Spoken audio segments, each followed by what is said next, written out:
जय हिंद, वंदे मातरम। महाराष्ट्र का एक बाबा अशोक खरात, जिसने राम रहीम बाबा का भी रिकॉर्ड तोड़ दिया।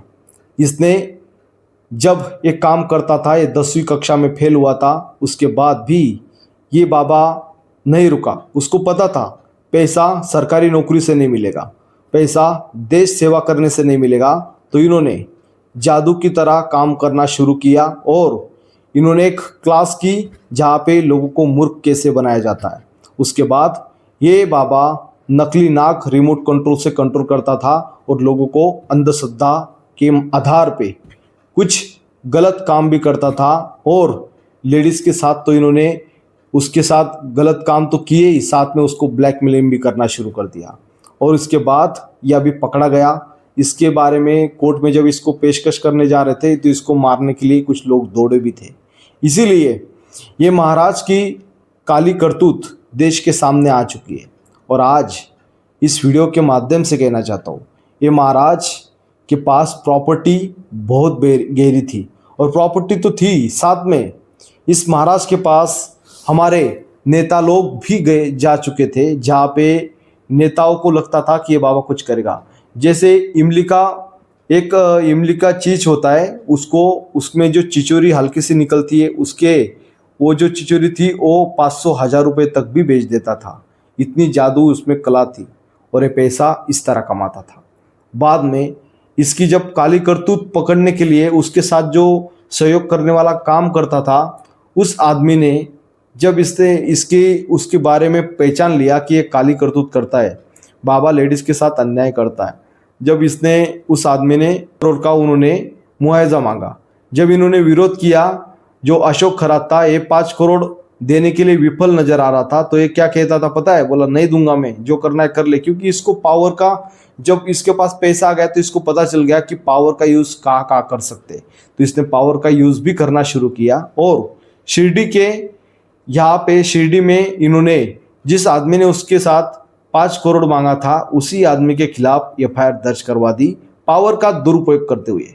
आप सोचिए, जब हम ये चीज़ बताते हैं तो हमारी बात कोई सुनता नहीं, पर अभी ये तो सिविल में है और इस तरह की बात होती है। फिर उस आदमी को 1 साल तक इस परिस्थिति का सामना करना पड़ा। फिर बाद में एक वीडियो लेडीज़ का सामने आया, जिसमें बाबा उस लेडीज़ के साथ काले कारनामे कर रहा था, कैमरे में कैद हो गया। उसके बाद जब इसके ऊपर उस लेडीज़ को उसने बताया कि अगर तुम एफआईआर नहीं करोगी तो बाद में ये वीडियो में वायरल कर दूंगा, इस तरह की उन्होंने बात कही। फिर लेडीज़ ने उसके ऊपर कंप्लेंट की पुलिस थाना में, नासिक में। जब कंप्लेंट किया तो उसके बाद उसका पेन ड्राइव में 58 वीडियो मिले। 58 वीडियो में अलग अलग लेडीज़ को अलग अलग तरीके से बाबा ने काले करतूत कारनामे किए और वो वीडियो के माध्यम से उन लेडीज़ के ऊपर शोषण हुआ, ऐसे बहुत सारे लेडीज़ का कहना है। और इसके बाद इसको कोर्ट में लेके जा रहे थे, बहुत सारी चीज़ें दी। फिर बाद में महाराष्ट्र के उप मुख्यमंत्री जी एकनाथ शिंदे जी, ऐसे बहुत सारे अच्छे अच्छे नेताओं को मिल चुके हैं। और नेताओं को मिलने के बाद नेता अगर उसके सामने वहाँ पे आते और उसकी पूजा करते थे, जो महिला आयोग की अध्यक्ष थी महाराष्ट्र की, उसको इस्तीफा भी देना पड़ा, क्योंकि इसकी एक ट्रस्ट थी। इस ट्रस्ट में सभासद का हिस्सा भी थी और इसी वजह से उसको महिला आयोग की जो लेडीज़ थी वो भी उसके साथ भाषण दे रही थी और उसमें बहुत सारी बातें उसमें वीडियो में दिख रही है। तो ये बाद में फिर लोगों ने जब इसने विरोध किया तो उसने इस्तीफा दे दिया। इस्तीफा देने के बाद बात ये समझ में आती है कि इतने सारे लोग, आज हम लोग सच से कितना पीछे दूर है। जब ये एंट्री होती थी इसकी, जैसे महाराजा उस टाइम पे फूल उसके ऊपर फेंके जाते थे, उस तरह उसके ऊपर फूल फेंके जाते थे। फिर ये बाबा जो रेपिस्ट, जिसने रेप किया हो और आज 58 लेडीज़ के साथ अन्याय किया हो, फिर भी ये बाबा की हम पूजा करते थे। आज इसकी काली करतूत सामने आ गई।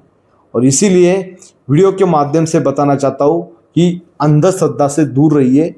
आपका भगवान, आपका विश्वास, आपकी कर्म, आपके कुकर्म, अगर गलत करोगे तो गलत ही होगा। ये चीज़ इससे सिखलाई आती है। और बाद में जब ये बाबा ने गलत काम किए तो आज राजनीति यहाँ पे चरम सीमा पे चल गई है। महाराष्ट्र के जगत के पूरे सारे लोग यहाँ पे बातें करने लगे कि कई लोग तो बोल रहे थे कि बाबा को मार सकते हैं, मतलब उसमें 3 मंत्रियों का भी नाम है। इस तरह की हमारे महाराष्ट्र में अभी राजनीति सियासत शुरू हो चुकी है। अभी आपको इस वीडियो के माध्यम से यही कहूँगा कि आपका भविष्य हमारा भगवान ही देख सकता है जो ऊपर है, जिसको ये तक हमने उसको देखा नहीं है, पर हाँ हमारे कर्म, हमारा धर्म, यही हमको उस भगवान की, परमात्मा को मिला सकता है।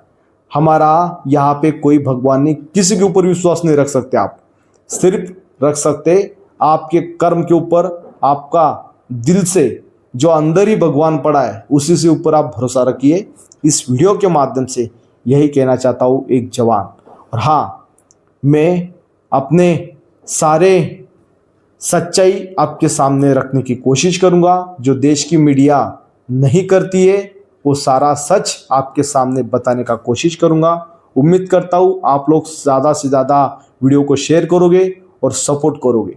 आपसे मैं सपोर्ट चाहता हूँ और ये अन्याय के विरुद्ध मेरी आवाज़ आखिरी सांस तक लड़ती रहेगी। मेरा कोड़ा वीडियो को शेयर करना। वंदे मातरम, जय जवान, जय किसान।